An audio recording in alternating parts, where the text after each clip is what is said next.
అబ్బా మా ఓడు క్రికెట్ మస్తు ఆడతాడు గాని ఎంకరేజ్ చేసేటోళ్ళే లేర్రా.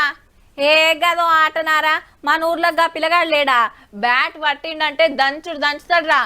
మా మామ కొడుకు బౌలింగ్ వేసుట్ల తోపు గాని ఇంతవరకు మండలం గిన దాటకపాయే.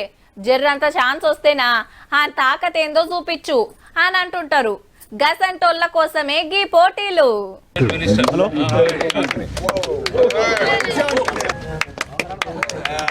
క్రికెట్ అంటే అట్లా ఉంటది. మళ్ళా బ్యాటు బాల్ పడితే పానం అస్సలు ఊకోదు ఆడేదానిక.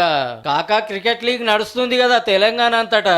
ఆటగాళ్ళని ఎంకరేజ్ చేస్తానికి అలా కరీంనగర్ వచ్చిర్రు ఇద్దరు మంత్రులు, వివేక్ సారు, పొన్నం సారు, ఇద్దరు ఎమ్మెల్యేలు Srinivas sir, Kavvampally Satyanarayana sir. Hyderabad cricket సంఘంకి ఆటల పోటీలు పెడుతుంటే విశాఖ కంపెనీ వెనుకుండి అరుచుకుంటాంది. ట్యాక్స్ బెనిఫిట్స్ రావాలని చెప్పి మన్మోహన్ సింగ్ గారితో, చిదంబరం గారితో కొట్లాడి బీసీసీఐకి ట్యాక్స్ బెనిఫిట్స్ తీసుకురావడం వలన ఈ రోజు బీసీసీఐ ఇంత స్ట్రాంగ్ ఫైనాన్షియల్ ఉందంటే ఆ రోజులలో కాకా వెంకటస్వామి గారి చిన్న కాంట్రిబ్యూషన్ ఉన్నది దాంట్లో. పల్లెటూరు ఆటగాళ్ళని మీదికి తెస్తానికి అన్ని జిల్లాల్లో పోటీలు నడుస్తున్నాయి. 100 మంది ప్లేయర్లు ఆడుతున్నారు అంటే చూడుర్రిగా. ఇట్లా ఎవరో ఒకరు సపోర్ట్ చేస్తేనే కదా వాళ్ళ టాలెంట్ చూపించుకునే ఛాన్స్ వచ్చేది. స్టేట్ లెవెల్ ఆడేది, అటెన్క ఢిల్లీ దానిక పోయేది. ఈ మంచి కార్యం పెట్టినందుకు ప్రతి ఒక్కరు తారీఫ్ చేస్తున్నారు. మాకు కూడా కొద్ది ఆశ ఉంది. నేను 10 ఎకరాలు జాగిస్తా హుస్నాబాద్కు. 20 ఎకరాలు జాగిస్తే మీ అందరం కూడా సాక్ష్యం.